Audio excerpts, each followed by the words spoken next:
கர்த்தராகிய இயேசு கிறிஸ்துவின் பரிசுத்த நாமத்திற்கு மகிமையுண்டாவதாக. பரிசுத்த ஆவி என்பது என்ன என்று பார்த்தோம். பரிசுத்த ஆவி எதற்காக அருளப்பட்டது என்பதை நாம் தியானித்தோம். இன்று பரிசுத்த ஆவியினுடைய கிரியைகள் அல்லது பரிசுத்த ஆவியினுடைய செயல்பாடுகள் எப்படி இருக்கும் என்பதை குறித்து நாம் தியானிக்க போகிறோம். அதற்கு ஆதாரமாக நாம் வாசிக்கக்கூடிய வேத வசனங்கள் அப்போஸ்தலருடைய நடபடிகள் 2ஆம் அதிகாரம் 1 முதல் 18 வசனங்களை நாம் இப்பொழுது வாசிக்கலாம். அப்போஸ்தலர் 2ஆம் அதிகாரம் 1 முதல் 18.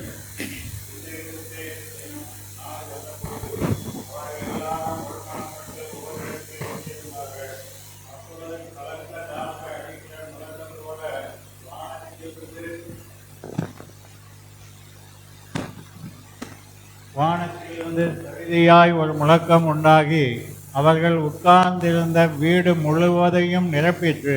அல்லாமலும் அக்கினிமயமான நாவுகள் போல பிரிந்திருக்கும் நாவுகள் அவர்களுக்கு காணப்பட்டு அவர்கள் ஒவ்வொருவர் மேலும் வந்து அமர்ந்தது. அவர்கள் எல்லாரும் பரிசுத்த ஆவியினாலே நிரப்பப்பட்டு ஆவியானவர் தங்களுக்கு தந்தருளின வரத்தின்படியே வெவ்வேறு பாஷைகளிலே பேசத் தொடங்கினார்கள். வானத்தின் கீழ் இருக்கிற சகல தேசத்தாரிலும் இருந்து வந்த தேவ பக்தியுள்ள யூதர்கள் அப்பொழுது எருசலேமிலே வாசம் பண்ணினார்கள். அந்த சத்தம் உண்டான போது திரளான ஜனங்கள் கூடி வந்து தங்கள் தங்கள் பாஷையிலே அவர்கள் பேசுகிறதை அவரவர்கள் கேட்டபடியினாலே கலக்கமடைந்தார்கள். எல்லாரும் பிரமித்து ஆச்சரியப்பட்டு ஒருவரை ஒருவர் பார்த்து, இதோ பேசுகிற இவர்கள் எல்லாரும் கலிலேயர் அல்லவா? அப்படி இருக்க நம்மில் அவரவர்களுடைய ஜென்ம பாஷைகளிலே இவர்கள் பேச கேட்கிறோமே, இதை எப்படி? பார்த்தரும் மேதரும் ஏலோமீத்தரும் மெசொப்பொத்தேமியா யூதேயா கப்பத்தோக்கியா பொந்து ஆசியா பிரிசியா பம்பிலியா எகிப்து என்னும் தேசத்தார்களும் சீரேனே பட்டணத்தை சுற்றி இருக்கிற லீபியாவின் திசைகளிலே குடியிருக்கிறவர்களும் இங்கே சஞ்சரிக்கிற ரோமாபுரியாரும் யூதரும் யூத மார்க்கத் அமைந்தவர்களும் கிரேத்தரும் அரேபியருமாகிய நாம் நம்முடைய பாஷைகளிலே இவர்கள் தேவனுடைய மகத்துவங்களை பேச கேட்கிறோமே என்றார்கள். எல்லாரும் பிரமித்து சந்தேகப்பட்டு இது என்னமாய் முடியுமோ என்று ஒருவரோடு ஒருவர் சொல்லிக் கொண்டார்கள். மற்றவர்களோ இவர்கள் மதுபானத்தினால் நிறைந்திருக்கிறார்கள் என்று பரியாசம் பண்ணினார்கள். அப்பொழுது பேதுரு 11 கூட நின்று அவர்களை நோக்கி உரத்த சத்தமாய், யூதர்களே, எருசலேமில் வாசம் பண்ணுகிற ஜனங்களே, நீங்கள் எல்லாரும் அறிந்து கொள்வீர்களாக, என் வார்த்தைகளுக்கு செவியொடுங்கள். நீங்கள் நினைக்கிறபடி இவர்கள் வெறிகொண்டவர்கள் அல்ல. பொழுது விடிந்து 3ஆம் மணி வேளையாய் இருக்கிறது. தீர்க்கதரிசியாகிய யோவேலினால் உரைக்கப்பட்டபடியே இது நடந்தேறுகிறது. கடைசி நாட்களில் நான் மாமிசமான யாவர் மேலும் என் ஆவியை ஊற்றுவேன். அப்பொழுது உங்கள் குமாரரும் உங்கள் குமாரத்திகளும் தீர்க்க தரிசனம் சொல்லுவார்கள். உங்கள் வாலிபர் தரிசனங்களை அடைவார்கள். உங்கள் மூப்பர் சொப்பனங்களை காண்பார்கள். என்னுடைய ஊழியக்காரர் மேலும் என்னுடைய ஊழியக்காரிகள் மேலும் அந்நாட்களிலே என் ஆவியை ஊற்றுவேன். அப்பொழுது அவர்கள் தீர்க்க தரிசனம் சொல்லுவார்கள். அல்லேலூயா. தலைகளை தாழ்த்தி நாம் ஜெபம் செய்வோம். அன்பும் கிருபை இரக்கத்தின் பரலோக பிதாவே, எங்கள் ஆண்டவரும் வரும் இரட்சகருமாக இயேசு கிறிஸ்துவை நன்றியோடு துதிக்கிறோம். ஆசீர்வதிக்கப்பட்ட ஆண்டவரே துதிக்கிறோம். கர்த்தாவே சோத்திரிக்கிறோம். இந்த இரவு வேளையிலும் உம்முடைய பாதத்தில் வந்து உம்மை துதித்து பாடி ஆராதித்து மகிமைப்படுத்தவும் உம்முடைய வார்த்தையை தியானிக்கவும் கர்த்தர் கிருபை தந்ததுக்காக ஸ்தோத்திரம். கர்த்தாவே, உம்முடைய நாம மகிமைக்கென்று இந்த செய்தியை தேவன் ஆசீர்வதியும். பரிசுத்த ஆவியானவர் பேசுகிற அடியானை மறைத்து அபிஷேகத்து வார்த்தைகளை வெளிப்படுத்தித்தார். பொறுப்படுத்திக் கொள்ளும். இயேசு கிறிஸ்துவின் நாமத்தில் கெடுக்கிறோம் பிதாவே, ஆமென். உட்கார். பரிசுத்த ஆவியின் கிரியைகளை குறித்து பார்க்கும் அல்லது செயல்பாடுகள். பரிசுத்த ஆவியின் கிரியைகள் அல்லது செயல்பாடுகள் என்பதாக நாம் அதை தியானிக்க போகிறோம். கர்த்தருக்கு மகிமை உண்டாகட்டும். பெந்தெகோஸ்தே என்னும் நாளிலே நடந்த ஒரு சம்பவம். யோவேல் தீர்க்கதரிசி மூலமாக தேவன் வாக்குத்தத்தம் பண்ணினார். மாம்சமான யாவர் மேலும் என் ஆவியை ஊற்றுவேன் என்று. தேவன் தம்முடைய தீர்க்கதரிசிகளுக்கு பழைய ஏற்பாட்டின் காலத்தில் தீர்க்கதரிசிகளுக்கு மாத்திரமே தம்முடைய பரிசுத்த ஆவியை கொடுத்திருந்தார். ஆனால் இப்பொழுதோ அவர் மாம்சமான யாவர் மேலும் என் ஆவியை ஊற்றுவேன் என்று வாக்குத்தத்தம் செய்து பெந்தெகோஸ்தே என்னும் பஸ்கா பண்டிகையில் அந்த திருநாளின் போது அந்த பரிசுத்த ஆவியை யாவர் மேலும் ஊற்றினார் என்று நாம் பார்க்கிறோம். சரி, இப்போ கவனிங்க. அப்போஸ்தலர் 1:8 சொல்லுகிறது, பரிசுத்த ஆவி உங்களிடத்தில் வரும்பொழுது நீங்கள் பலன் அடைந்து எருசலேமிலும் யூதேயாவிலும் ஈதாமொழிதலும் சமாரியாவிலும் பூமியின் கடைசி பரியந்தமும் எனக்கு சாட்சிகளாக இருப்பீர்கள்.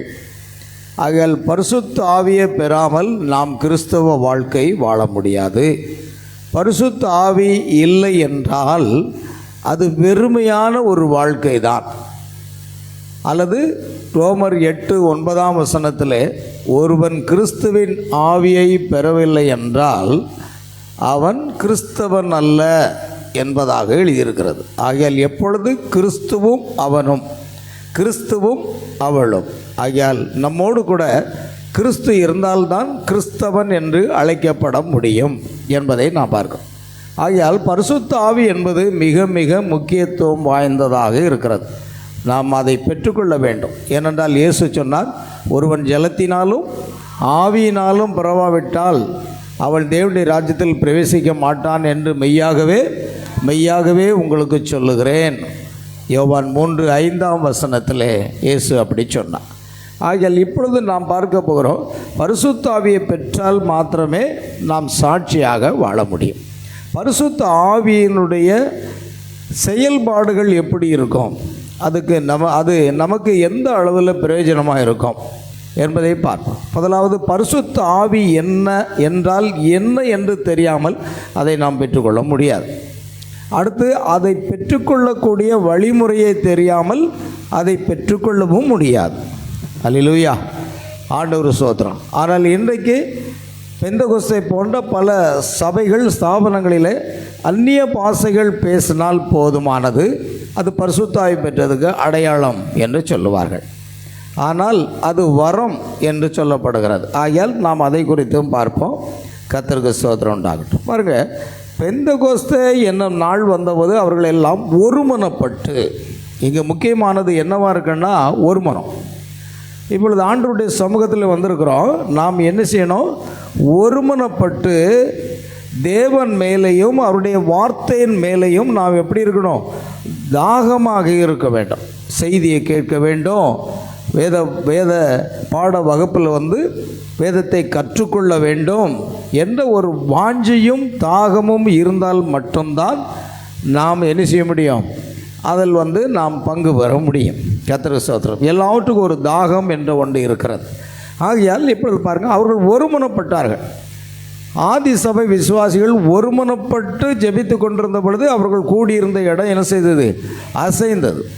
அதனால் இந்த நாட்களில் ஒருமனப்பட்டு அவர்கள் மேல் வீட்டு அறையிலே 120 பேர் கூடியிருந்தார்கள். அது என்னவா இருந்தது? பெந்தெகோஸ்தே என்னக்கூடிய ஒரு நாள். இயேசு கிறிஸ்து சிலுவையில் அறையப்பட்டு மரித்து உயிர்த்தெழுந்து பரலோகத்துக்கு சென்றதிலிருந்து 50வது நாள், அதுதான் பெண்டாகாஸ்ட் என்ற அர்த்தம்.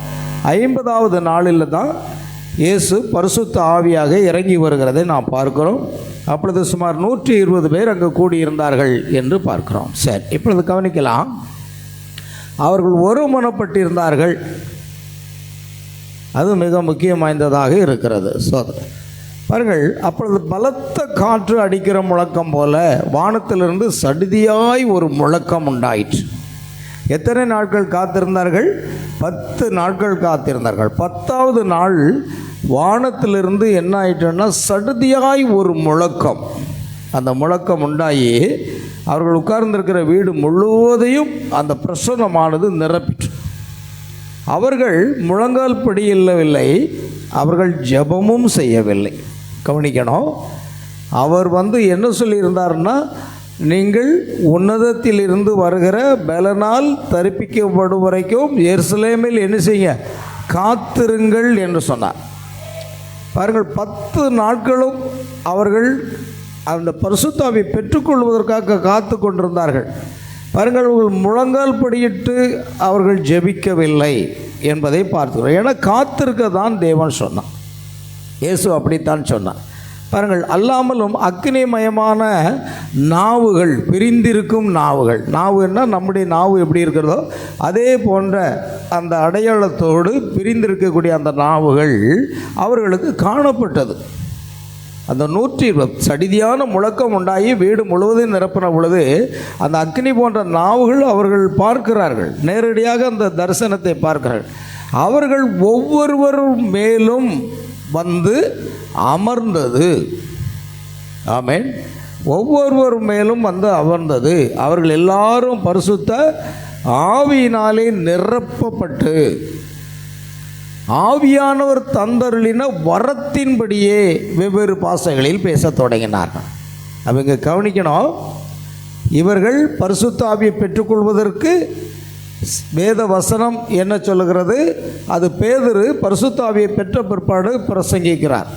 என்ன பிரசங்கிக்கும் போது அப்போஸ்தலர் 2:38 வசனத்தில், நீங்கள் மனம் திரும்பி ஒவ்வொருவரும் பாவ மன்னிப்புக்கென்று இயேசு கிறிஸ்துவின் நாமத்தினாலே ஞானஸ்நானம் பெற்றுக்கொள்ளுங்கள், அப்பொழுது பரிசுத்த ஆவியின் வரத்தை பெறுவீர்கள். பரிசுத்த ஆவி வேறு, பரிசுத்த ஆவியுடைய வரங்கள் என்பது வேறு. ஆவியின் வரங்கள் 9 வரங்கள் இருக்கிறது. ஆவியின் கனிகள் அது தனியாக இருக்கிறது. அதையெல்லாம் நாம் பின்னால் நாம் பார்க்க போகிறோம். பரிசுத்த ஆவி ஒரு மனிதன் முழுமையாக பெற்றும் பொழுது அவன் ஆவியினுடைய வரங்களையும் பெற்றுக்கொள்கிறான், அடுத்து ஆவியின் கனிகளையும் பெற்றுக்கொள்கிறான். அதை குறித்து நாம் பின்னால் பார்க்கலாம். இப்பொழுது அவர்கள் ஆவியானவர் தந்தருளின அந்த வரத்தின்படியே வெவ்வேறு பாஷைகளில் பேசினார். வேறு வேறு பாஷைகளில் அவங்க பேசினாங்க. பாருங்கள், ஒரே பாஷை இல்லை. இது பொதுவாக நாம் பேசக்கூடிய இன்றைக்கி பெந்தகோஸ்தினர் பேசக்கூடிய அந்த அந்நிய பாஷை அல்ல. இது என்னன்னா பலவிதமான ஒவ்வொருவரும் பேசக்கூடிய மொழிகள். அந்த மொழிகளில் தான் அவர் பேசினார். வானத்தின் கீழே இருக்கிற சகல தேசத்தாரமிலிருந்து வந்த தேவ பக்தி உள்ள யூதர்கள் அப்பொழுது எருசலேமில் வாசம் பண்ணார். ஏன்னா அது பண்டிகையின் காலமாக இருந்தது.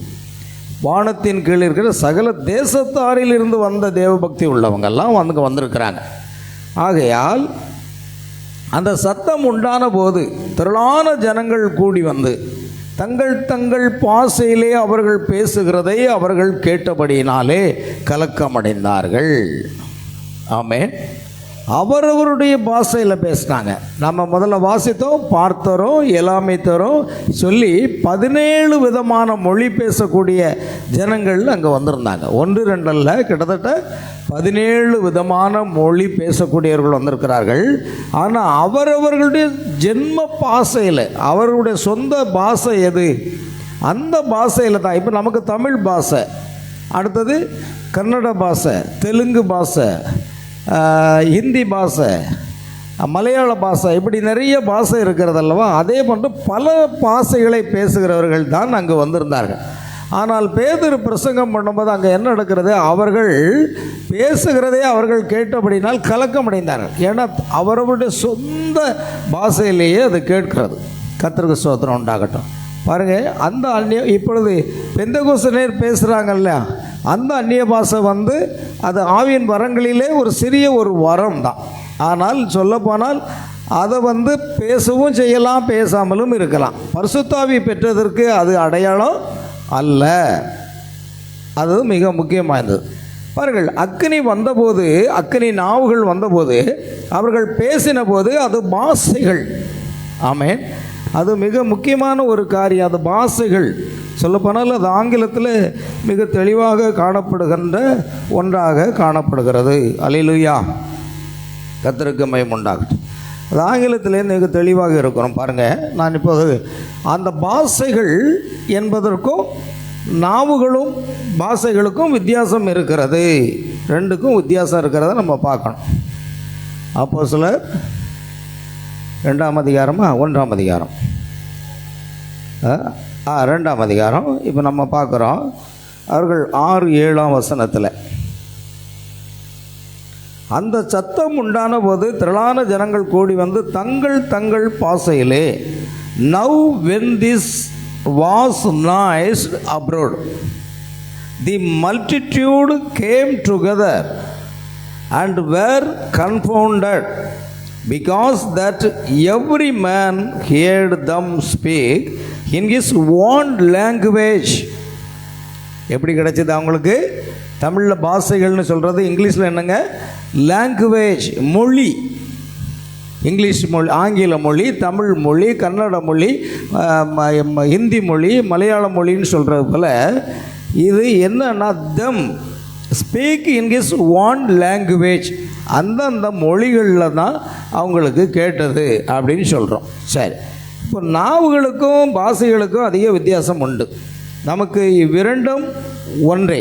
ஆங்கிலத்தில் தவறாக ஆங்கிலத்தில் சில இடத்துல டங்ஸ் அப்படின்னு போட்டிருக்கு. அந்த பாஷைகள் அப்படின்னா டங்ஸுங்கிற வார்த்தை. ஆனால் இந்த இடத்துல நாம் பார்க்குறோம் லாங்குவேஜ்னு போட்டிருக்கு.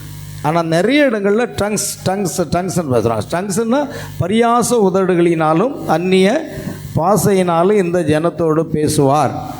அது வேறு காரியம், இது வேறு காரியம். நல்லா கவனிக்கணும். பரிசுத்த ஆவியினுடைய வரங்கள் நிறைய இருக்கிறது. ஆகையால் டங்ஸ் என்னும் சொல் நாவுகளையும் பாஷைகளையும் குறிக்கும். ஆனால் கிரேக்க மொழியில் நாவுகள் என்பது உடலின் ஒரு உறுப்பை குறிக்கும். அதாவது இது காது என்று சொன்னால் அது ஒரு உறுப்பாக இருக்கிறது. அதே போன்று தான் அது பாஷையை குறிக்காது. பார்த்தீங்கன்னா கிரேக்க பாஷையில் டங்ஸ் என்னால் என்ன அர்த்தமா? அது கிரேக்க பாஷையில் சொல்லியிருக்கிறது. நாவுகள் என்பது அங்கே என்ன சொல்லியிருக்கேன்னா ஒரு உறுப்பை அல்லது ஒரு நாவை குறிக்கிறது என்று அர்த்தம். அது கிரேக்க பாஷையில். சரி, இப்போ கவனிங்க. அக்கினிமயமான நாவுகள் என்பது அல்லது நாவுகளை போன்று அந்த தீச்சுடர், அக்னி ஜுவாலை என்று பொருள்படும். அது ஒவ்வொரு இடத்திலும் வலியுறுத்தப்படுவதை நாம் பார்க்கிறோம்.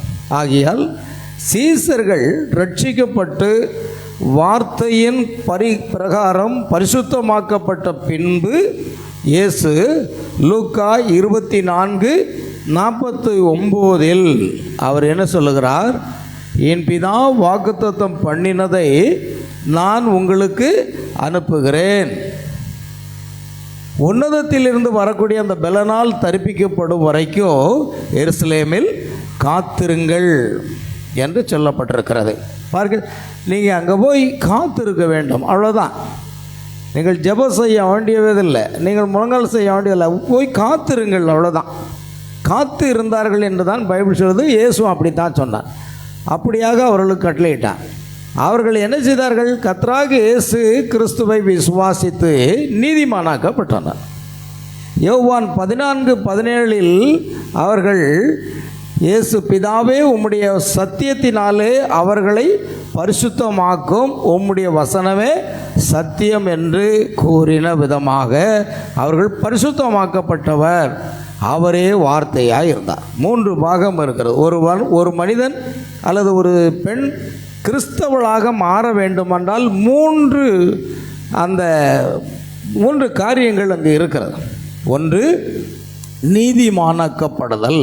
இயேசு கிறிஸ்துவை ஏற்றுக்கொண்டு விசுவாசிப்பது. ஆபிரகாம் தேவனை விசுவாசித்தான், அது அவனுக்கு நீதியாக எண்ணப்பட்டது. அதே போல் நாம் இயேசு கிறிஸ்துவை விசுவாசிப்பது நீதியாக எண்ணப்படுகிறது. ஆனால் அடுத்து இயேசு கிறிஸ்துவின் இரத்தம் சகல பாவங்களை நீக்கி நம்மை சுத்திகரிக்கும். அடுத்தது பரிசுத்தமாகுதல். அவர்கள் மார்ட்டின் லூத்தர் வந்து பிரசங்கிக்கும் பொழுது என்ன செய்தார்? விசுவாசத்தினாலே நீதிமான் பிழைப்பான். விசுவாசம் இருந்தால் மட்டும்தான் நீதிமான் பிழைக்க முடியும்னு சொன்னார். இரண்டாவது, ஜான் வெஸ்லி, இங்கிலாந்தின் அப்போஸ்தலன் என்று அழைக்கப்பட்ட அவர் தேவனால் வல்லமையாக பயன்படுத்தப்பட்ட ஒரு தேவ மனிதன். அவர் என்ன செய்கிறார்? வெறும் விசுவாசம் மட்டும் நமக்கு போதாது, நமக்கு என்ன தேவை? பரிசுத்தமாகுதலும் தேவை. பரிசுத்தமாக வாழ வேண்டும். ஆகையால் இயேசு கிறிஸ்துவின் இரத்தத்தினாலே பரிசுத்தமாக்கப்படுகிறார்கள். இந்த ரெண்டும் இருந்தால்தான் பரிசுத்த ஆவியானவர் அவர்கள் மேல் வருவார். மூன்றாவது என்னவா இருக்கிறது? பரிசுத்த ஆவியின் அபிஷேகம். அது 1906 ஆண்டிலிருந்து பெந்தெகோஸ்தேயர் கர்த்தர் எழுப்பி அதன் மூலமாக அங்கே என்ன நடந்தது என்றால், பிரியமானவர்களே, அவர்கள் கர்த்தருக்கு ஸ்தோத்திரம் உண்டாகட்டும், அவர்கள் பரிசுத்த ஆவியை பெற்றுக்கொள்ள வேண்டும் என்று பிரசங்கித்தார். ஒருவன் ஜலத்தினாலும் ஆவியினாலும் பரவாவிட்டால் அவன் தேவனுடைய ராஜ்யத்தில் என்ன செய்ய மாட்டான், பிரவேசிக்க மாட்டான் என்று மெய்யாகவே மெய்யாகவே உனக்கு சொல்லுகிறேன் என்று இயேசுதாமே சொன்னார். அதனால் பெந்தெகோஸ்தேயர் வரும் பொழுது மூன்றாவது எழுப்புதல் வருகிறது. அது 1906 ஆண்டிலிருந்து ஆரம்பமாகிறது. அது என்னவாக இருக்கிறது பிரியமானவர்களே? பரிசுத்த ஆவியின் அபிஷேகம். ஆகையால் ஒரு மனிதனோ ஒரு பெண்ணோ கிறிஸ்தவளாக மாற வேண்டுமானால் இயேசு கிறிஸ்துவை விசுவாசித்து நீதிமானாக்கப்பட வேண்டும். பின்பு இயேசு கிறிஸ்துடைய இரத்தத்தினால என்ன செய்யணும்? கழுவப்பட வேண்டும். மூன்றாவதாக அது என்னவாக இருக்கிறது? பரிசுத்த ஆவியினுடைய அபிஷேகம். அதுதான் ஜீவன். பரிசுத்த ஆவி என்பது தேவனாக இருக்கிறது. பாருங்கள், அவர்கள் வியாதியஸ்தர்களை சுகப்படுத்தவும் பிசாசுகளை துரத்தவும் மரித்தவரை உயிரோடு எழுப்பவும் அவர் அதிகாரம் கொடுத்தார். அவர்கள் சந்தோஷத்தோடு திரும்பி வந்தனர். அவருடைய பெயர்கள் ஆட்டுக்குட்டியான ஒரு ஜீவ புஸ்தகத்தில் எழுதப்பட்டிருந்தன. அதையெல்லாம் இப்பொழுது நாம் பார்த்தோம் என்று உங்களுக்கு ஞாபகம். இருப்பினும் அவர்கள் இன்னும் குணப்படவில்லை. பார்த்தீங்களா? பேதுருவை பார்த்து கர்த்தர் சொன்னார் இல்லையா, இன்னும் என்ன செய்யல, அவங்க குணப்படவில்லை. நீ குணப்பட்ட பின்பு உன் சகோதரனை என்ன செய், திடப்படுத்து என்று இயேசு சொன்னார். காரணம், அவன் இன்னும் எதை பெற்றுக்கொள்ளலை? பரிசுத்த ஆவியின் அபிஷேகம் பெற்றுக்கொள்ளவில்லை. பரிசுத்த ஆவியின் அபிஷேகம் பெற்றுக்கொள்ளாதவர்கள் குணப்படாதவர்கள் என்று அர்த்தம். அவர்கள் முதலாவது 2 படிக்குள்ள வந்துடுறாங்க. ஒன்று என்னது? ஒன்று என்னவா இருக்குது பிரியமானவர்களே? கர்த்தருக்கு ஸ்தோத்திரம் உண்டாகட்டும். ஒன்று அது என்னவாக இருக்குது? அல்லேலூயா. ஒன்று நீதிமானாக்கப்படுதல், இன்னொன்று பரிசுத்தமாக்கப்படுதல், இன்னொன்று பரிசுத்த ஆவியின் அபிஷேகம். 3 காரியம் அங்கே இருக்கிறது என்பதை நாம் கவனிக்க வேண்டும்.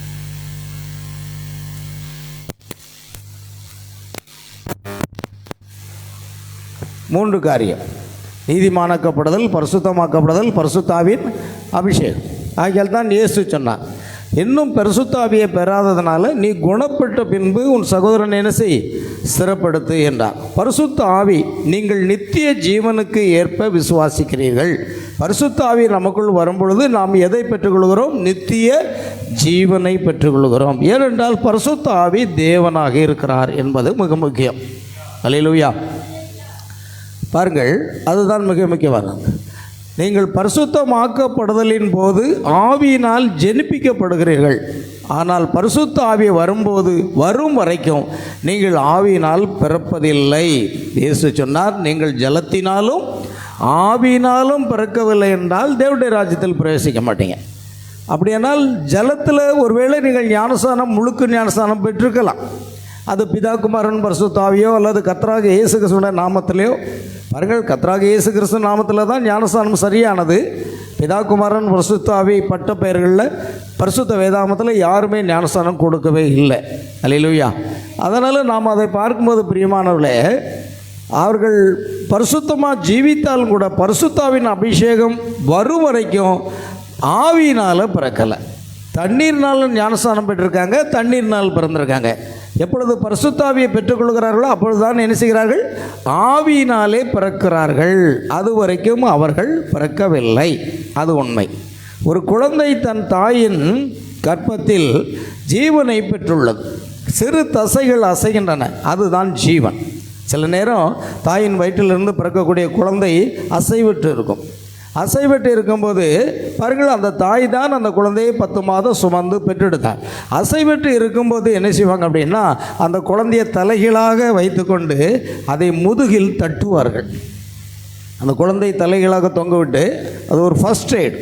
அதாவது நெஞ்சு வலி வந்துட்டு, ஹார்ட் அட்டாக் வந்துட்டுன்னா என்ன செய்வாங்கன்னா, மூச்சு விட முடியலன்னா நெஞ்சில் என்ன செய்வாங்க, பம்ப் பண்ணுவாங்க. இருதயத்தில் எங்கே இருதயம் இருக்கிறோ அதில் 2 கையும் ஒரு கைக்கு மேலே ஒரு கை வச்சு என்ன செய்வாங்க, இப்படியே பம்ப் பண்ணுவாங்க. அப்படி பம்ப் பண்ணும்போது என்ன செய்யணும், காற்று பழையபடி வேலை செய்ய ஆரம்பிச்சிடும், இருதயம் வேலை செய்ய ஆரம்பிச்சிடும். அதனால் ஃபஸ்ட்டு எய்டு, அதுதான் முதல் உதவி.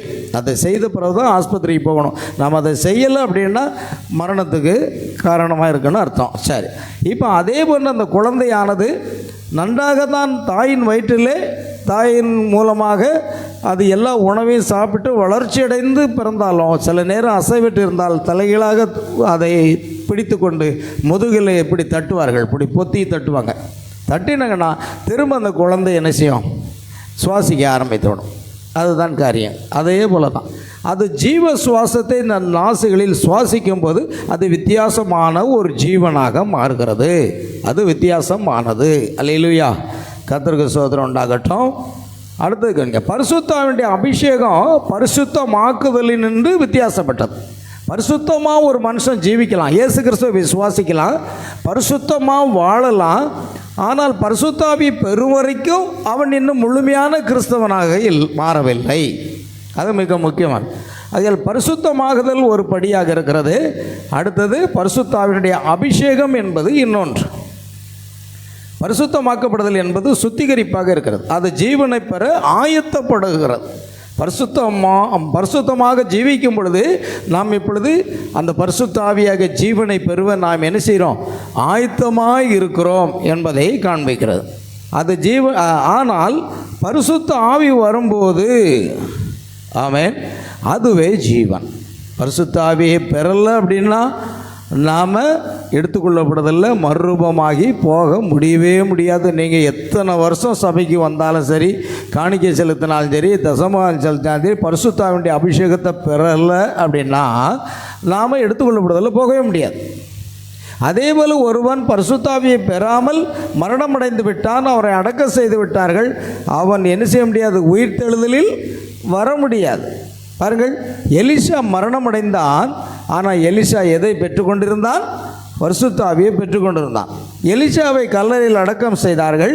அப்பொழுது ஒரு வாலிபனை, சில காலம் கழித்து ஒரு வாலிபனை அடக்கம் செய்வதற்கு கொண்டு சென்ற பொழுது எதிராளிகள் ஒரு சேனை அங்கிருந்து வருவதை பார்த்த உடனே அந்த பிரேதத்தை அப்படியே போட்டுவிட்டு ஓடி வந்துவிட்டார். அது எலிசாவினுடைய எலும்புகள் மீது அந்த பிரேதம் பட்ட உடனேயே அது உயிரோடு எழும்பிற்று. அப்போ அந்த உயிர்த்தெழுதல வல்லமை, மறுரூபமாக்கப்படுத வல்லமை எதில் இருக்கிறது என்றால் பரிசுத்த ஆவியின் அபிஷேகத்தில் தான் இருக்குது. இதை பெறலை அப்படின்னா முதல்ல முழுமையான கிறிஸ்தவனும் இல்லை, அடுத்தது பரலோகமே அவன் போக முடியாது என்பதை நாம் புரிந்து கொள்ள வேண்டும். அல்லேலூயா. பாருங்கள், பரிசுத்த ஆவி பாண்டத்தை நிறைக்கிறது. பரிசுத்தமாகுதல் என்றால் சுத்தமாக்கப்பட்டு ஊழியத்திற்கென்று ஒதுக்கி வைக்கப்படுதல் என்று பொருள். பரிசுத்த ஆவி அதை ஊழியத்தில் புகுத்துகின்றது. நீங்கள் தான் தேவன் சுத்தமாக்கின ஒரு பாண்டம், இப்பொழுது நீங்கள் பரிசுத்த ஆவியை பெறுவதற்கு ஆயத்தமாக இருக்கிறீர்கள் என்று அர்த்தமாகிறது. ஆகையால் பரிசுத்த ஆவி என்பது உங்களுக்குள் இருக்கும் தேவனே. ஆமென். நாம் கடந்த பைபிள் ஸ்டடியில் பார்த்தோம், பரிசுத்த ஆவி வேறு, பிதா வேறு, குமாரன் வேறு, பரிசுத்த ஆவி வேறு என்று திருத்துவம் அல்ல. ஒரே தேவன் சிருஷ்டிகராக இருந்தார், இரட்சகராக வந்தார், இப்பொழுது பரிசுத்த ஆவியாக இருக்கிறார். ஒரே தேவனின் 3 செயல்பாடுகள், 3 நிலைகள் என்று நாம் சொல்லலாம். ஆகையால் பரிசுத்த ஆவி என்பது நமக்குள் இருக்கும் தேவன் தாமே. அல்லேலூயா. பரிசுத்த ஆவி என்பது நமக்குள் இருக்கும் தேவன் தாமே என்பதை நாம் மறந்து விடக்கூடாது. சரி, கவனிங்க. அடுத்ததாக, தேவன் உங்கள் மேல் அக்னி ஸ்தம்ப வடிவில் மோசையுடன் கூட இருந்தார். பாருங்கள், மோசையோடு கூட இருக்கும்போது அவர் என்ன ஸ்தம்பத்தில் இருந்தார், அக்னி ஸ்தம்பத்தில் இருந்தார். தேவன் இயேசுக்குள் உங்களோடு இருந்தார். இப்பொழுது அவர் பரிசுத்த ஆவியாக உங்களுக்குள் இருக்கிறார். அதான் எல்லாருக்கும் ஒரே தேவனும் பிதாவும் உண்டு.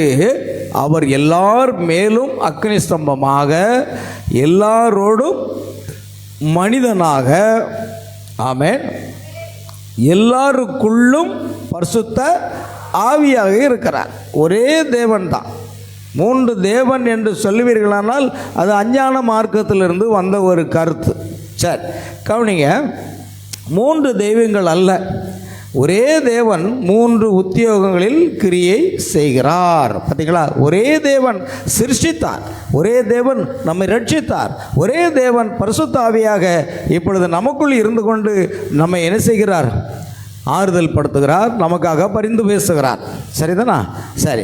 தேவன் தம்மை தாழ்த்தி மனிதன் மேல் அவர் இருந்த நிலையிலிருந்து கீழே இறங்கி வந்தார். மனிதன் அவரை பாருங்கள், மனிதன் அவரை தொட முடியவில்லை. ஏனெனில் அவன் ஏதேன் தோட்டத்தில் பாவம் செய்து அவரிடம் கொண்டிருந்த ஐக்கியத்தை நின்று தன்னை பிரித்து கொண்டான். என்ன நேர்ந்தது? அவன் மேல் இருக்க வேண்டியதாக இருந்தது. பாருங்கள், மேலே தான் இருந்தார், கீழே வர முடியல. ஏன்னா மனிதன் பாவத்தில் இருக்கிறான். பாவத்திலிருந்து விடுதலை பெறுவதற்கு பழைய ஏற்பாட்டின் காலத்தில் ஆட்டுக்குட்டி தான் அடிக்கப்பட்டது. அது பாவத்தை மூடினது.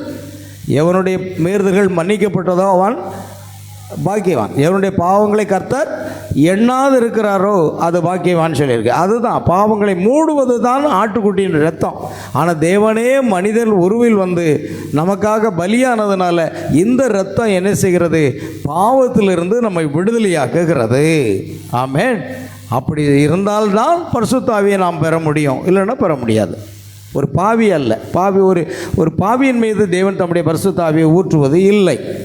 ஆகையால் ஏதேன் தோட்டத்தில் பாவம் செய்து அவரிடம் கொண்டிருந்த ஐக்கியத்தின் என்று தன்னை பிரித்து கொண்டான். என்ன நேர்ந்தது? அவன் மேல் இருக்க வேண்டியதாக இருந்தது. காளை, வெள்ளாட்டுக்கடா இவைகளின் ரத்தம் அவன் மறுபடியும் தேவனுடைய ஐக்கியம் கொள்ள அவனை அனுமதிக்கவில்லை. ஏன்னா காளை, வெள்ளாட்டுக்கடை ரத்தம் வந்து வருஷந்தோறும் செலுத்தப்படக்கூடிய ஒரு பலி. அது பாவம் இன்னும் நமக்குள் இருக்கிறது என்று நினைப்பூட்டலாக இருக்கிறது என்று எபிரேயர் 10ஆம் அதிகாரத்திலே எழுதியிருக்கிறது. ஆகையால் வரப்போகும், ஆனால் பிரமாணங்களின் மூலமாகவும் கட்டளைகளின் மூலமாகவும் வரப்போகும் அந்த நேரத்துக்கு முன் நிழலாக காளைகளும் ஆடுகளும் என்ன செய்யப்பட்டது? பலி செலுத்தப்பட்டன. அது ஒரு நிழலான காரியம். பிறகு தேவன் மனித உருவிலை இறங்கி வந்து, ஆமென், இயேசு கிறிஸ்துவாக இறங்கி வந்து பரிசுத்தமாக்கப்பட்ட ஒரு சரீரத்தில் கன்னிகையின் மூலம் பிறந்த, ஆமென். பாருங்கள், மரியாள் இந்த உலகத்தில் தேவன் மனித ரூபத்தில் வந்து பிறக்க வேண்டுமானால் பரிசுத்தமாக வாழுகின்ற ஒரு பெண்ணை அவள் தேர்ந்து கொண்டாள். அவள் கன்னியாக இருக்க வேண்டும். ஆமென். அவள் விதவையாகவோ திருமணமானவர்களாக இருக்க முடியாது. ஏன்னா கன்னியாக இருக்கணும். ஏன்னா ஏசாயா தீர்க்கதரிசி சுமார் 700 ஆண்டுகளுக்கு முன்பாக தீர்க்கதரிசனம் இருக்கும்போது ஒரு கன்னி கர்ப்பவதியாகி ஒரு குமாரனை பெறுவாள், அவருக்கு இயேசு என்று பெறுவாள். ஆகையால் மரியாள் கன்னிகையாக இருந்தாள். ஆகையால் கன்னிகை மேலே பரிசுத்தாவின் நிழலிட்டு அவள் கர்ப்பமானாள். அந்த கன்னிகை பரிசுத்தமாக வாழ்ந்தாள். ஆலயத்துக்கு ஒழுங்காக செல்வாள், வேதம் வாசிப்பாள், தியானம் பண்ணுவாள், ஜெபிப்பாள். எல்லா விதத்திலையும் ஆவிக்குரிய ஒரு ஜீவியம் அவளுக்கு இருந்ததுனால தான் அந்த பரிசுத்தமான பாண்டத்தில் வந்து இயேசு பிறந்தார். ஆமென். அல்லேலூயா. கன்னிகையின் மூலம் பிறந்த ஒரு சரீரத்தில் வாசப்படின போது தேவன் தாமே என்ன செய்தார் என்று தெரியுமா? அவர் இதை தவிர வேறு ஒன்றையும் செய்யவில்லை. அவர் தமது கூடாரத்தை நமது மத்தியில் வைத்தார். தேவன் இயேசு கிறிஸ்து என்று அழைக்கப்பட்ட கூடாரத்தில் வாசம் செய்தார். புரியுதா? நாம் பாவம் செய்யும் பொழுது நமக்கு மேலே என்ன இருந்தது? அந்த அக்னி ஸ்தம்பமாக தேவன் இருந்தார். அவர் பார்க்க கூட முடியாது. ஒருவனும் அவரை கண்டு உயிரோடு இருக்கவும் முடியாது. அப்படிப்பட்ட அந்த தேவன் தனக்கென்று ஒரு சரீரத்தை ஆயத்தப்படுத்தினார். பாருங்கள், அவர் உலகத்தில் பிரவேசிக்கும் பொழுது பலியும் காணிக்க விரும்பாமல் ஒரு சரீரத்தை என்ன செய்தாராம்? ஆயத்தப்படுத்தினார். அந்த சரீரத்துக்குள்ள அதே தேவன், அக்னிஸ்தம்பமாகிய அதே தேவன் அந்த சரீரத்தில் வந்து வாசம் செய்தார். இன்னொரு நபர் அல்ல, இயேசு இன்னொரு நபர் என்று சொல்வது தப்பு. ஏன்னா யோவான் 14ஆம் அதிகாரம் 9ஆம் வசனத்தில் இயேசு சொன்னார், என்னை கண்டவன் பிதாவை கண்டான் என்று சொன்னார். இயேசுக்குள் தன்னை மறைத்து கொண்டிருந்தார். ஆமென். அது மிக முக்கியம். ஏன்னா 1 தீமோத்தேயு 3:16ஆம் வசனத்தில் தேவபக்திக்குரிய ரகசியமானது யாவரும் ஒப்புக்கொள்ளுகிறபடி மகா மேன்மையுள்ளது. தேவன் மாம்சத்தில் வெளிப்பட்டார். God manifest in flesh. ஒரு மனித சரீரத்தில் தேவன், அதே தேவன் தான், சிருஷ்டிகர்த்தராகிய அதே தேவன், யெகோவா தேவன் தான் மனித சரீரத்தில் தன்னை வெளிப்படுத்தினார் என்று 1 தீமோத்தேயு 3:16ஆவது வசனம் சொல்லுகிறது. அல்லேலூயா. கவனிங்க, ஆகையால் தேவன் இயேசு கிறிஸ்து என்று அழைக்கப்பட்ட ஒரு கூடாரத்தில் வாசம் செய்தார். அவர் நமது மத்தியில் தமது கூடாரத்தை போட்டார். ஆமென், அல்லேலூயா. தேவன் நமது மத்தியில் வாசம் செய்தார் என்று நாம் விசுவாசிக்கிறோம். அதே போன்றுதான் இப்பொழுது தேவன் நமக்குள் இருக்கிறார். யோவான் 14 இயேசு, நான் பிதாவிலும் பிதா என்னிலும் நான் உங்களிலும் இருக்கிறதை பாருங்க. நான் என் பிதாவிலும் பிதா என்னிலும் நான் உங்களிலும் நீங்கள் என்னிலும் இருக்கிறதை அந்நாளிலே நீங்கள் அறிவீர்கள். இதுதான் அந்த நாள். அதே தேவன் பரிசுத்தாவின் ரூபத்தில் நமக்குள் வாசம் செய்கிறார். அல்லேலூயா. பாருங்கள், அது முக்கியம். ஆகையால் தேவன் என்ன செய்கிறார்? நமக்குள் இருக்கிறார். உலகத்தில் இருக்கிறவனிலும் உங்களில் இருக்கிறவர் பெரியவர். சாதாரணமாக பரிசுத்தாவிய திருத்துவத்தில் 3வது நபராக எண்ணாதீர்கள். ஆமென். அவர் தேவாதி தேவன். ஆமென். அவர் உலகத்தில் இருக்கிறவனிலும் உங்களில் இருக்கிறவர் யாரா? பெரியவர் என்று வேதம் சொல்லுகிறது. ஆகையால் தேவன் இப்பொழுது நமக்குள் இருத்தல், அதன் நோக்கம் என்ன? அவருடைய திட்டத்தை செய்ய. கடந்த வாரம் நாம் பார்த்தோம் இல்லையா, பரிசுத்தாவி எதற்காக அருளப்பட்டது என்று கடந்த புதன்கிழமை என்று நாம் பார்த்தோம். பரிசுத்தாவி அவர் நமக்குள் வருவதற்கு காரணமே அவருடைய சித்தத்தை செய்ய. இயேசு இந்த உலகத்தில் வரும்பொழுது எபிரேயர் நிருபத்தில் சொல்கிறாரு, பிதாவே உமது சித்தத்தை செய்ய இதோ வருகிறேன் அப்படிங்கிறார். அதே மாதிரி பைபிள் சொல்லுது, இயேசு சொன்னார், அதாவது பரலோகத்தில் இருக்கிற பிதாவின் சித்தம் செய்கிறவனே பரலோக ராஜ்யத்தில் பிரவேசிப்பானா அல்லாமல் என்னை நோக்கி கர்த்தாவே கர்த்தாவே என்று சொல்லுகிறவன் அதில் பிரவேசிப்பதில்லை. இயேசு தேவ சித்தம் செய்தார், அப்போஸ்தலர்கள் தேவ சித்தம் செய்தார். பரிசுத்த பவுல் சொல்கிறார், கிறிஸ்து இயேசுவில் என்ன சிந்தை இருந்ததோ அந்த சிந்தை தான் எங்களுக்குள்ளே இருக்கிறதுன்னு சொன்னார். அப்போ நாம் ஏதோ ஒரு கிறிஸ்தவ வாழ்க்கைன்னா சும்மா ஏதோ சர்ச்சுக்கு போனோம் வந்தோம் அப்படின்னா அது ஒரு பிரயோஜனமும் இல்லை. ஆமென். நாம் வாழ்கிற ஒவ்வொரு நிமிஷமும் இயேசுவுக்காக வாழ வேண்டும். அல்லேலூயா. ஏனென்றால் நாமும் அவருடைய சித்தம் செய்தால் மட்டும்தான் பரலோகம் போக முடியும். என்னை நோக்கி கர்த்தாவே கர்த்தாவே என்று சொல்லுகிறவன் அதில் பிரவேசிப்பதில்லை. உலகம் முழுவதும் இருக்கிற அநேக சபைகளில் எல்லாரும் கர்த்தாவே இயேசுவே என்று சொல்லுகிறார்கள். ஆனால் தேவ சித்தம் செய்கிறார்களா? இல்லை. நாம் என்ன செய்யணும்? தேவ சித்தம். அப்போ தேவன் என்ன செய்கிறார்? நம்மை பரிசுத்தாவினால் நிறைத்ததனுடைய நோக்கம் என்ன? அவருடைய திட்டத்தை செய்ய அல்லது அவருடைய சித்தத்தை செய்வதற்காகத்தான் நம்மை பரிசுத்தாவினால் நிறைத்தார். ஆகையால் தேவனுடைய ஆவியினாலே நாம் அவருக்கு ஊழியம் செய்வது தான் பரிசுத்தாவியை பெற்றதுக்கு ஒரு சரியான காரியமாக இருக்கும். தேவனுக்கு ஒரு திட்டம் இருந்தது. அவர் மனிதர்களுடைய கிரியம் செய்ய விரும்பினார். அவர் அதை என்ன செய்தார்? அக்னி ஸ்தம்பத்திலே கொண்டு வந்தார். அது இஸ்ரவேல் புத்திரரின் மேல் தொங்கி கொண்டிருந்த தெய்வீக அக்னியாக இருந்தது. எபிரேயர் 12:29 சொல்கிறது, நம்முடைய தேவன் பட்சிக்கிற அக்னியாய் இருக்கிறார் என்பதாக எழுதப்பட்டிருக்கிறது. அல்லேலூயா. பாருங்க, ஆகையால் தெய்வீக அக்னியாக அது இருந்தது. பின்பு அதே அக்னி இயேசு என்னும் சரீரத்தில் வெளிப்பட்டது. கவனிக்கணும், அதே அக்னி ஸ்தம்பம் தாங்க, வேற யாரும் கிடையாது. அதே யெகோவா தேவன் தாங்க. அதே யெகோவா தேவன், அதே அக்னி தேவன் என்ன செய்தார்? இயேசு என்ற ஒரு சரீரத்தில் தன்னை வெளிப்பட்டு தன்னை மறைத்து கொண்டார். அல்லேலூயா. இல்லைன்னா இயேசு என்னை கண்டவன் பிதாவை கண்டான் என்று அவர் எப்படி சொல்ல முடியும்? இயேசு வேற, பிதா வேற, பரிசுத்தாவி வேற என்றால் இயேசு இந்த வார்த்தையை சொல்ல முடியாத. ஆமென். ஆபிரகாம் உண்டாவதற்கு முன்பாகவே நான் இருக்கிறேன் என்று யோவான் 8:58 இயேசு சொன்னார். ஆபிரகாம் உண்டாவதற்கு முன்பாக, கிட்டத்தட்ட இயேசு பிறப்பதற்கு முன்பாக 4000 ஆண்டுகளுக்கு முன்பாக வாழ்ந்த அந்த ஆபிரகாம் உண்டாவதற்கு முன்பாகவே நான் இருக்கிறேன்னு சொல்கிறார். ஏன்னா நான் தான் ஆதியும் அந்தமும் அல்பாவும் ஓமேகாவும், நான் தான் முந்தினவரும் பிந்தினவரும், எல்லாமே இயேசு கிறிஸ்து தான். ஆமென். அவர் தம்முடைய பிதாவினிடத்திலிருந்து புறப்பட்டு உலகம் வந்தார். நான் மறுபடியும் பிதாவினிடத்திற்கு போகிறேன் என்று சொல்லி அவர் சென்றிருக்கிறார். மறுபடியும் நம்மை மறுரூபப்படுத்தி எடுத்துக்கொள்வார். ஆகாயத்திலே நாம் அவரை சந்திப்போம். அவரே அந்த அக்னி. பாருங்கள், இயேசு கிறிஸ்து தான் அந்த அக்னி. ஆனால் அக்னியை நம்ம காண முடிந்தது. ஆனால் மோசே முட்செடியில் பற்றி எரிகிற அக்னியாக அவர் வெளிப்படுத்தினார்.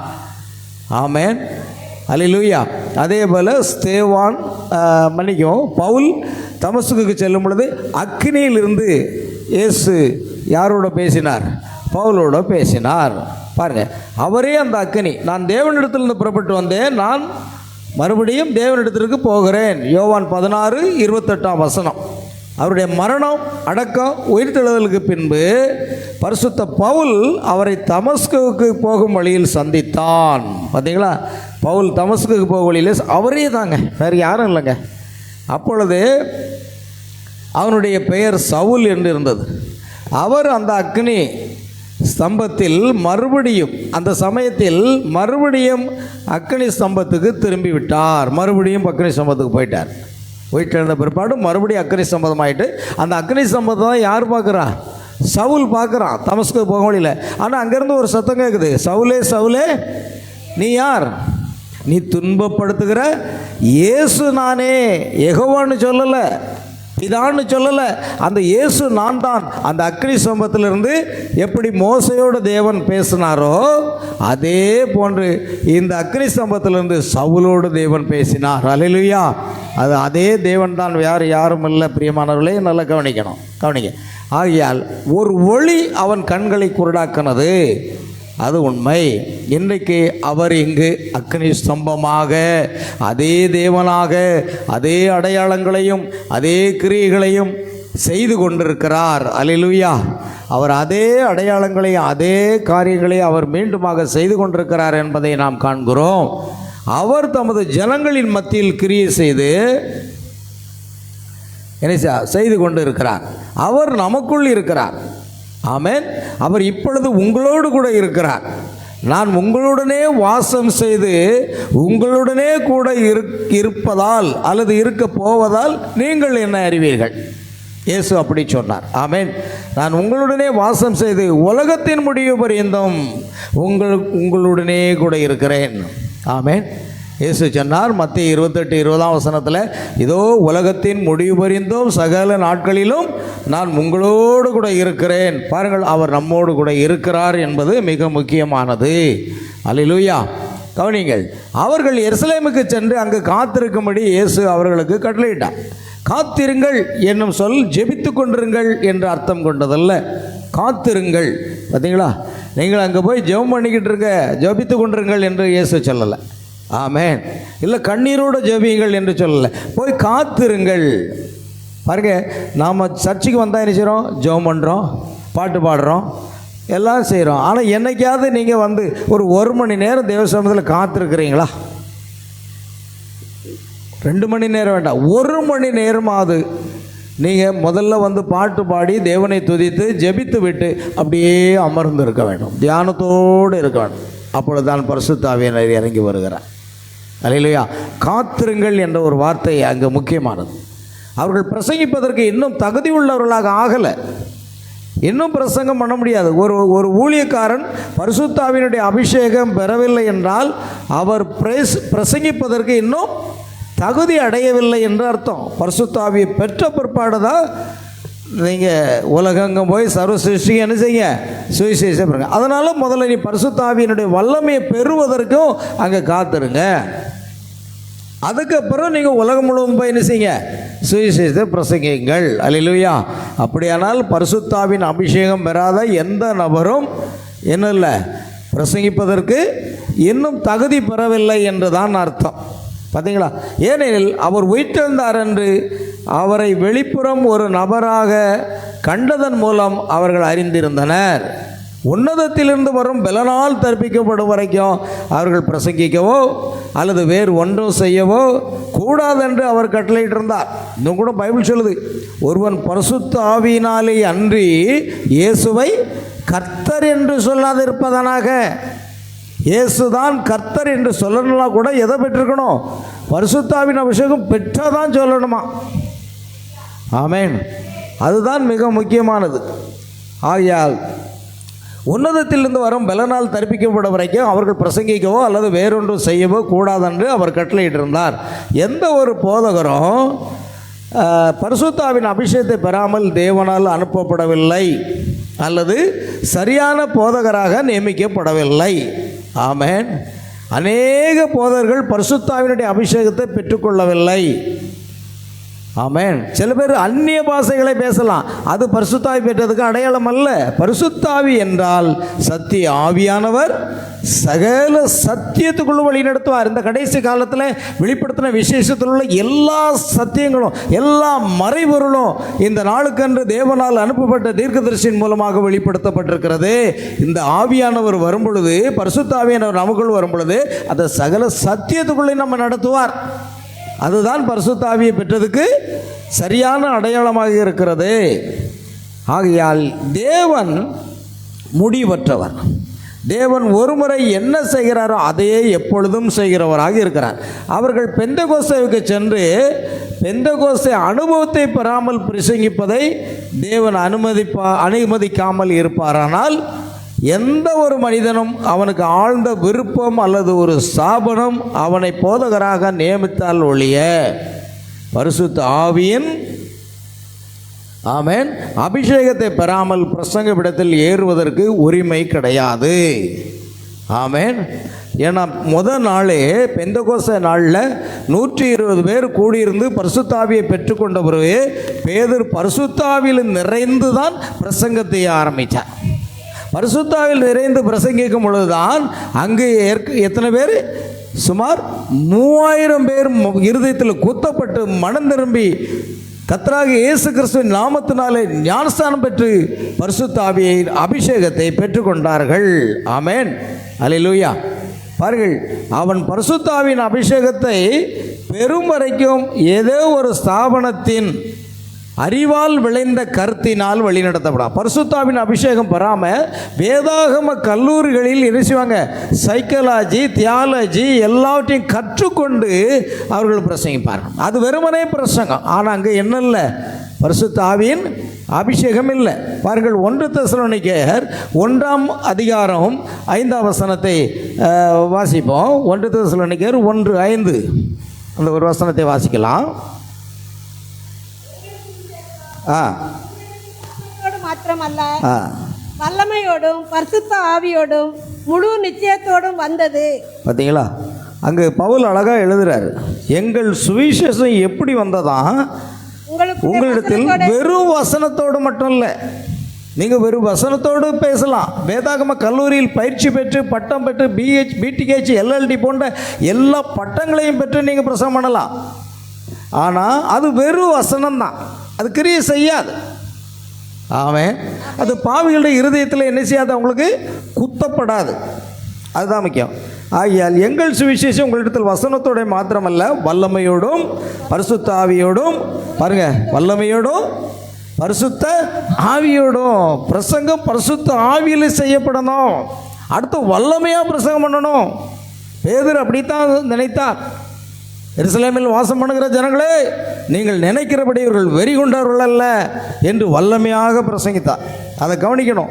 பரிசுத்தாவின் அபிஷேகம் பெற்று வல்லமையாக அவர்கள் பிரசங்கிப்பார்கள். பரிசுத்த ஆவியோடும் முழு நிச்சயத்தோடும் வந்தது. அல்லேலூயா. அப்போ அதுதான் காரியம். பரிசுத்தாவினுடைய அபிஷேகம் இல்லாமல் எந்த ஒரு ஊழியக்காரரும் என்ன செய்ய முடியாது?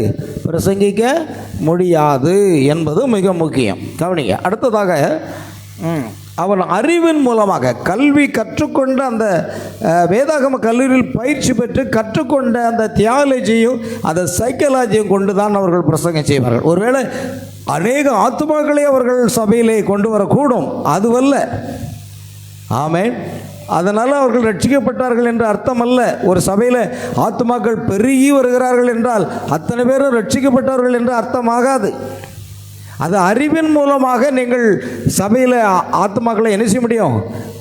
பெருக்க முடியும். ஆனால் பரிசுத்த ஆவியானவர் உங்களை இழுத்துக்கொள்ளணும். இயேசு சொன்னார், என் பிதா ஒருவனை இழுத்துக்கொள்ளாவிடில் ஒருவர் இடத்துல வரமாட்டான். என் பிதா ஒருவர் கொடுத்த யாவும் என்னிடத்தில் வரும். நான் பூமியிலிருந்து உயர்த்தப்பட்டிருக்கும் பொழுது ஒவ்வொருவரையும் என்னிடத்தில் இழுத்துக்கொள்ளுவேன் என்று அவர் சொல்லுகிறதை நம்ம பார்க்கலாம். அல்லேலூயா. ஆகையால் அவன் பரிசுத்த ஆவியை பெற்ற பிறகு அவன் புறாவின் உணவை அவர்களுக்கு அளிக்கிறான். எதை உணவுகிறான்? புறா என்ன சாப்பிடும்? மாமிசம் சாப்பிடாது, தானியம் தான் சாப்பிடும்.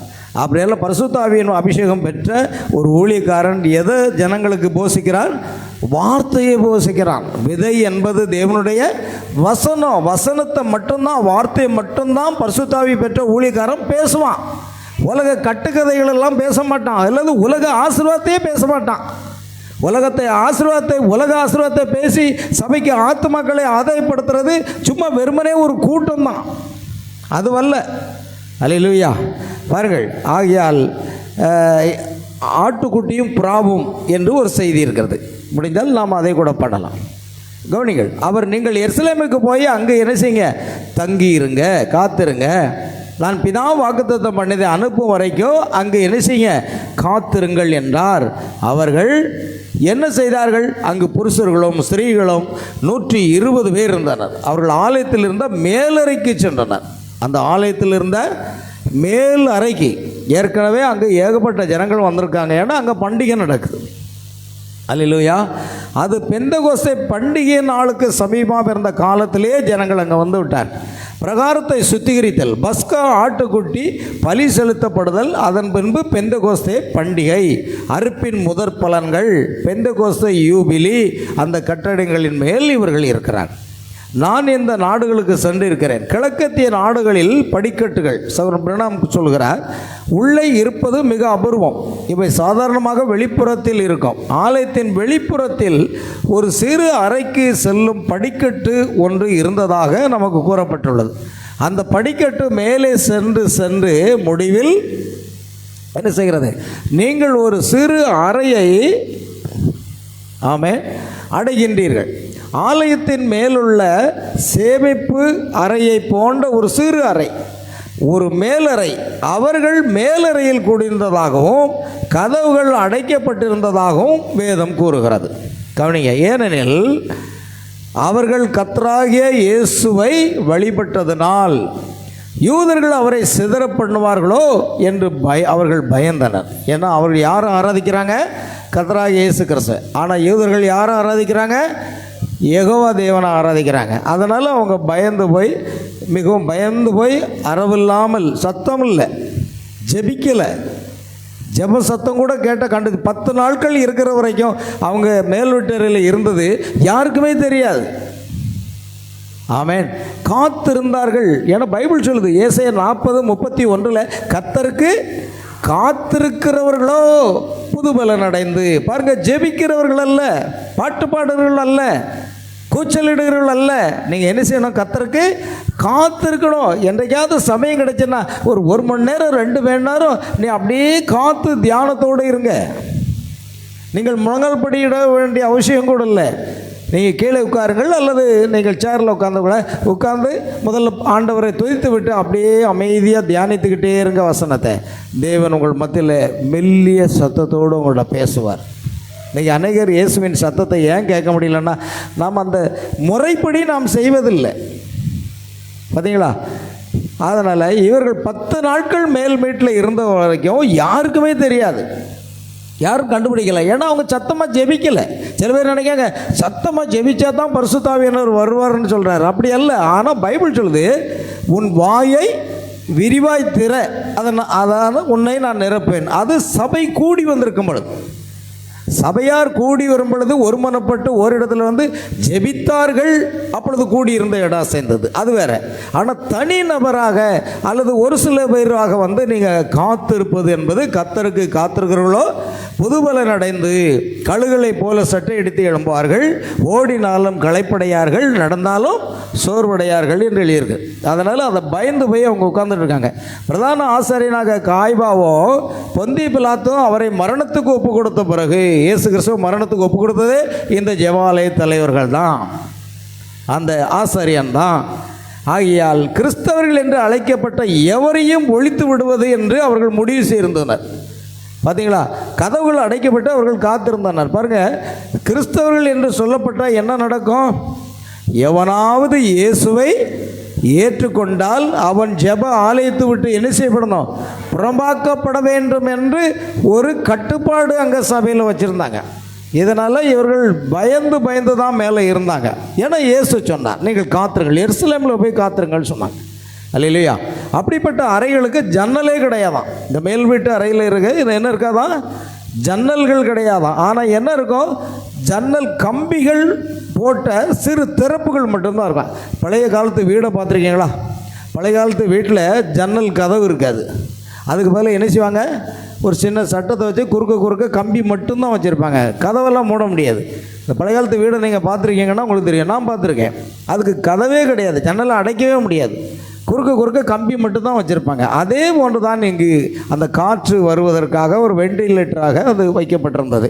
கதவுகளை நீங்கள் இழுத்து திறக்க வேண்டும். அந்த அறைகளில் சிறு எண்ணெய் விளக்குகள் தொங்கவிடப்பட்டு, சில எண்ணெய் விளக்குகள் தொங்கவிடப்பட்டு அவை எரிந்து கொண்டிருந்தன. பாருங்க, அந்த எண்ணெய் விளக்கு தான் இருந்தது.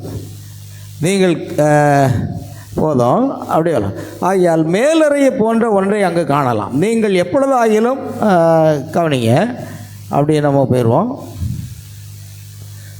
அங்கு ஒலிவ எண்ணெயால் நிரப்பப்பட்ட ஒரு சிறு விளக்கையும் அதில் ஒரு சிறு திரி மூழ்கப்பட்டு அது எரிந்து கொண்டிருப்பதையும் காண்பீர்கள். பாருங்கள், அதில் அங்கே போய் உட்கார்ந்துருக்காங்க. ஆனால் அவங்க முழங்கால் போட்டு ஜெபம் பண்ணலை, உட்கார்ந்தும் ஜெபம் பண்ணலை, பைபிளும் வாசிக்கலை, தோரா என்று சொல்லப்பட அவங்க வேதத்திலையும் வாசிக்கலை. அல்லேலூயா. பாருங்கள், அவர்கள் யூதருக்கு பயந்ததால் உள்ளே சென்று ஒளிந்து கொண்டனர். மேலறைக்கு செல்லும்படி இயேசு அவர்களிடம் கூறவில்லை. அவர் எருசலேமில் காத்திருங்கள் என்று தான் சொன்னார். பார்த்தீங்களா, மேல் வீட்டறையில் போய் காத்திருங்கள் அப்படின்னு சொல்லலை. எருசலேமில் போய் என்ன செய்ய, காத்திருங்கள் என்று மாத்திரம் சொன்னார். ஆனால் அவர்கள் ஒரு வீட்டில் கூடியிருந்ததால் என்ன நடந்திருக்கும் என்று கூற முடியாது. பாருங்கள், அவங்க சரியான இடம் இதுதான் தேர்வு செய்தாங்க. இயேசு சொன்னார் எருசலேமில் காத்திருங்க. ஒருவேளை அவர்களுடைய வீட்டிலேயே என்ன செய்யலாம், கூடியிருக்கலாம். அப்படின்னா ஒருவேளை ஆசாரியர்களுக்கு தெரிந்து விட்டால் பிரச்சனையாகிவிடும்னு சொல்லி இந்த இடத்த அவங்க தேர்வு செய்திருக்காங்க. இங்கே யாருமே வரமாட்டாங்க. ஏன்னா அந்த படிக்கட்டு உயரமாக சென்று மேல் இடத்துக்கு வந்து சேர்ந்துடும். யாருமே நம்ம பார்க்க முடியாது என்று ஆள் அறவும் இல்லாத ஒரு அமைதியான இடத்தை இவர்கள் தேர்வு செய்தார்கள். ஆனால் இயேசு சொல்லலை, நீங்கள் மேல் வீட்டறையில் போய் காத்திருங்கள்னு இயேசு சொல்லவே இல்லை என்பதை புரிந்து கொள்ள வேண்டும். ஆகையால் ஒருவேளை யூதர்கள் வந்து அவர்களை பிடித்து கொண்டு போயிருக்கக்கூடும் இல்லையா? எனவே மேல் மாடியில் ஒரு சிறு பழைய அறைக்கு அவர்கள் சென்று யூதர்கள் அங்கு வராதபடிக்கு கதவை தாளிட்டு கொண்டனர். அவர்கள் அங்கே உட்கார்ந்து கொண்டு 10 நாட்கள் காத்திருந்தனர். அல்லேலூயா. பாருங்க, இப்போ அப்போஸ்தலர் 1ஆம் அதிகாரத்தில் பார்க்கிறோம். இப்பொழுது அந்த காட்சி நமக்கு புரியும். கட்டிடத்தின் வெளிப்புறத்தில் படிக்கட்டு மேலே சென்றது. அவர்கள் அதன் வழியாக அந்த சிறு அறைக்குள் நுழைந்தனர். கீழே தேவாலயத்தில் அவர்கள் பெந்தகோஸ்தே பண்டிகை ஆசரித்து கொண்டிருந்தனர். கீழே என்ன நடக்கு, பெந்தகோஸ்தே பண்டிகை நடக்குது. ஆனால் இவர்கள் மேலே அமைதியாக இருந்தனர். ஆமென். ஒரு மகத்தான நேரம் அங்கு உண்டாயிருந்தது. பெந்தகோஸ்தே என்ற நாள் வந்தபோது அவர்கள் எல்லாரும் ஒருமனப்பட்டு தேவன் தாம் வாக்களித்ததை நிறைவேற்றுவார், அந்த பரிசுத்த ஆவியை வல்லமை அனுப்புவார் என விசுவாசமுடையவர்களாய் ஒரே மனமும் ஒரே இருதயம் உள்ளவர்களாக அங்கு ஒவ்வொரு நபரும் ஒருமனப்பட்டு காத்திருந்தார்கள். அல்லேலூயா. அப்படியானால் 2 பேர் தாங்கள் வேண்டிக் கொள்ள போகும் எந்த ஒரு காரியத்தை குறித்தால் ஒருமனப்பட்டிருந்தால் அது உங்களுக்கு உண்டாகும். பார்த்தீங்களா, கணவன் மனைவி ஒரே சரீரமாக ஒரே மனதோடு ஒரே விசுவாசத்தோடு நீங்கள் ஒரு காரியத்தை ஜெபிச்சு பாருங்கள், கண்டிப்பாக அது நடக்கும். ஏன்னா அது பைபிள் சொல்லுது. கணவன் ஒரு சபைக்கும் மனைவி ஒரு சபைக்கும், கணவன் ஒரு உபதேசத்துக்கும் மனைவி ஒரு உபதேசத்துக்கும் போய்கிட்டு நீங்கள் ஜெபித்தா எந்த அற்புதமும் நடக்க வாய்ப்பு இல்லை. அங்கு ஒரே விசுவாசத்தை கொண்ட ஒரு மனம் உள்ளவர்கள் கூடி ஜெபிக்கும் பொழுது மட்டும்தான் அற்புதம் அங்கே நடக்கும். அல்லேலூயா. பாருங்கள், அந்த வாக்குத்தத்தத்தை இன்றைக்கும் அவர் தருகிறார். நிச்சயமாக அவர்கள் என்ன செய்து கொண்டிருந்தனர், கட்டளைகளை பின்பற்றி கொண்டிருந்தனர். அதுவரைக்கும் காத்திருங்கள் என்று தேவன் அளித்த கட்டளையை அவர்கள் கை கொண்டிருந்தனர். அவர்கள் யூதர்களுக்கு பயந்திருந்தனர் என்பதை ஞாபகம் கொள்ளுங்க. அப்பொழுது சடிதியாக பலத்த காற்று அடிக்கிறது போல ஒரு முழக்கம் உண்டானது. ஆமென். அது அப்பொழுது பலத்த காற்று அடிக்கிறது போல ஒரு முழக்கம். அது என்ன முழக்கம்னா, பாருங்கள், கவனிங்க, அந்த பலத்த காற்று அடிக்கிறது போல ஒரு முழக்கம். வேறு விதமாக கூறினால் அது இயற்கைக்கு மேம்பட்ட காற்று. சூறாவளி காற்று சுழன்று அடிக்கும்போது என்ன வரும், புஷ்னு ஒரு சத்தம் வரும் இல்லையா, அதே போன்று ஒரு முழக்கம் பாருங்கள். அது என்னவா இருக்கிறது? பலத்த காற்று அடிக்கிறது போல ஒரு முழக்கம் உண்டாயிற்று. வேறு விதமாக கூறினால் அது இயற்கைக்கு மேம்பட்ட ஒரு காற்று.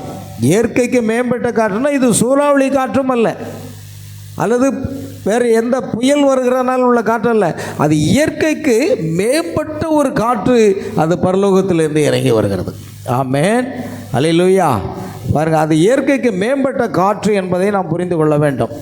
அது மனிதரால் உண்டாக்கப்பட்ட காற்றல்ல, நாம் சுவாசிக்கக்கூடிய காற்றல்ல, அது புயலும் அல்ல, அது சுழல் காற்றும் அல்ல. அது தேவன் அங்கிருந்து இறங்கி வரும்போது அந்த சத்தம், அந்த முழக்கம் அங்கிருந்து வருகிறது. அந்த காற்று அவர்களுக்குள் இருந்தது. அப்பொழுது பலத்த காற்று வந்தது, பலத்த காற்று போல் ஒன்று. ஆமென். பலத்த காற்று பலமாக அடிக்கவில்லை, ஆனால் பலத்த காற்று அடிக்கிறது போல ஒரு முழக்கம் உண்டாயிற்று. ஆமென், அல்லேலூயா. கவனிக்கணும். ஆகையால் சகோதரன் பிரணாம் தன் வாயினாலே அதை என்ன செய்கிறாரு? ஊதி காமிக்கிறார். கவனிங்க, நம்ம பார்த்துட்டோம். ஆகையால் பலத்த காற்று அடிக்கிறது போல இப்பொழுது கவனிங்கள், அது நிரப்பிற்று இங்கு எல்லாவற்றையும் என்று ஆங்கில வேதாகமத்தில் எழுதப்பட்டிருக்கிறது. தமிழில் வீடு முழுவதையும் என்று எழுதியிருக்கிறது. ஆனால் பாருங்கள், தமிழுக்கும் ஆங்கிலத்துக்கும் வித்தியாசம் இருக்குது. எல்லாவற்றையும் நிரப்பிற்று என்று. ஆனால் கிரேக்க மொழியில் வீடு முழுவதையும் என்று எழுதப்பட்டுள்ளது. அதாவது அந்த வீட்டில் இருந்த கீறல்கள், முனைகள், ஓட்டைகள் ஒவ்வொன்றும் அது நிரப்பிற்று, அந்த காற்று நிரப்பிற்று. பரிசுத்த ஆவி அல்ல, அந்த காற்று நிரப்பிற்று. சகோதரே, நான் உணர்வதை நீங்களும் உணர்கிறீர்களா? பாருங்கள், அது பலத்த காற்று போல எல்லா இடங்களில் நிரப்பினது.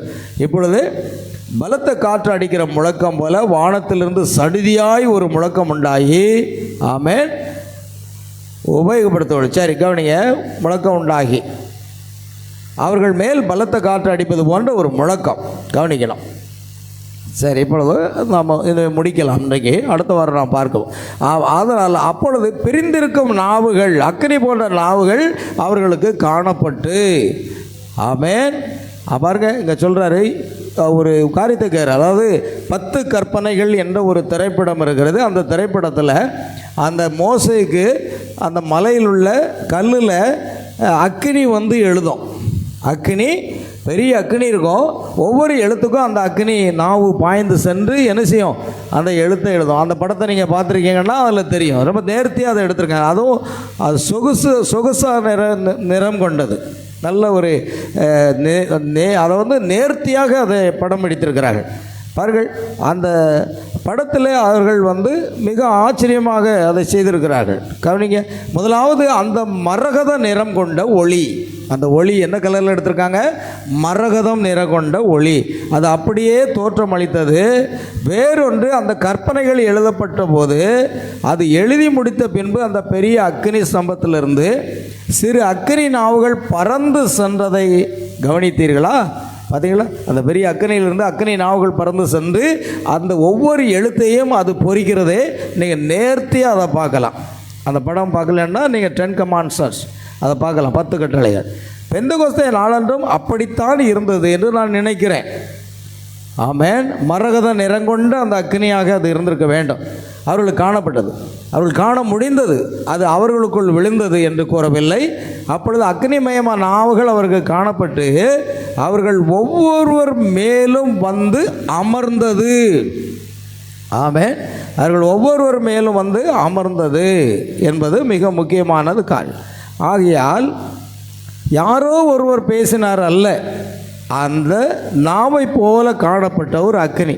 இப்பொழுது கவனிங்கள், கிரேக்க மொழியில் அது எவ்வாறு உள்ளது என்று பாருங்கள். சடுதியாக ஒரு முழக்கம் உண்டாகி பலத்த காற்று அடிக்கிற முழக்கம் போல, ஆமென், பிரிந்திருக்கும் நாவுகள் அவர்களுக்கு காணப்பட்டது. ஆமென். அப்பொழுது அவர்கள் ஒவ்வொருவரையும் அதை நிரப்பினது என்று நாம் பார்க்கிறோம். நாம் இதோடு முடிக்கலாம். நாம் அடுத்த வாரம் தொடர்ந்து பார்ப்போம். பாருங்கள், அவர் ஒவ்வொருவர் மேலும் வந்து தங்கினது. அவர்கள் மேல் அந்த அக்கினி அப்படியே வந்து அவர்கள் மேலே தங்கினது. அவர்களுக்குள்ளாக அது பரிசுத்த ஆவியாக அபிஷேகித்தது. அல்லேலூயா. அருமையான தேவ பிள்ளைகளை, அடுத்த வாரம் நாம் தொடர்ந்து பார்ப்போம். கர்த்தர் உங்களை ஆசீர்வதிப்பாராக. நாம் எல்லோரும் ஜெபிக்கலாம். அன்பும் கிருபை இரக்கம் நிறைந்த பரலோக பிதாவே, எங்கள் ஆண்டவர் அருமை ரட்சகரமாக இயேசு கிறிஸ்துவை நன்றியோடு துதிக்கிறப்பா. நம்முடைய பிரதான கிருபையினாலும் இரக்கத்தினாலும் இந்த புதன்கிழமை அன்று இந்த வேத பாட வகுப்பில் பரிசுத்த ஆவியானவர் எப்படி இறங்கி வந்தார், அவர்கள் பல பல பாசைகளில் பேசினார்கள் என்பதை குறித்து அடுத்த வாரம் இன்னும் விரிவாக நாங்கள் பார்க்க கர்த்தர் கிருபை செய்யட்டுமா ஜெபிக்கிறோம். இந்த ஆராதனையில் கலந்து கொண்ட சகோதர சகோதரிகள் தேவ பிள்ளைகள் ஒவ்வொருவரையும் கர்த்தர் ஆசீர்வதிக்க வேண்டுமா ஜெபிக்கிறையா. தொடர்ந்து இந்த செய்தியானது அநேக தேவ பிள்ளைகளுக்கு உலகம் முழுவதும் சொல்லக்கூடிய இந்த செய்தியானது அநேக தேவ பிள்ளைகளுக்கு பிரயோஜனமாக இருக்கவும் அவர்கள் ஒவ்வொருவரும் ஆண்டவர் விசுவாசத்தினால் நீதிமானாக்கப்படுதல், பரிசுத்தமாக்கப்படுதல், பரிசுத்தாவினுடைய அபிஷேகத்தை பெற்றுக்கொள்ளத்தக்கதாக கிருபை செய்ய வேண்டுமா ஜெபிக்கிறோம். நம்முடைய நாமம் மகிமைப்படட்டும். சகல துதி கன மகிமை யாவற்றுமாக செலுத்துகிறோம். கர்த்தராகிய இயேசு கிறிஸ்துவின் நாமத்தில் கேட்கிறோம் பிதாவே, ஆமென். என் ஆத்மாவே கர்த்தரை ஸ்தோத்ரி, என் முழு உள்ளமேருடைய பரிசுத்த நாமத்தை ஸ்தோத்ரி. என் ஆத்மாவே கர்த்தரை ஸ்தோத்ரி, கர்த்தர் செய்த சகல உபகாரங்களை மறவாதே. ஆமென். அல்லேலூயா. கர்த்தராகிய இயேசு கிறிஸ்து தாமே உங்கள் ஒவ்வொருவரையும் ஆசீர்வதிப்பாராக. God bless you. God bless you. கர்த்தர் உங்களை ஆசீர்வதிப்பாராக. Thank you Lord.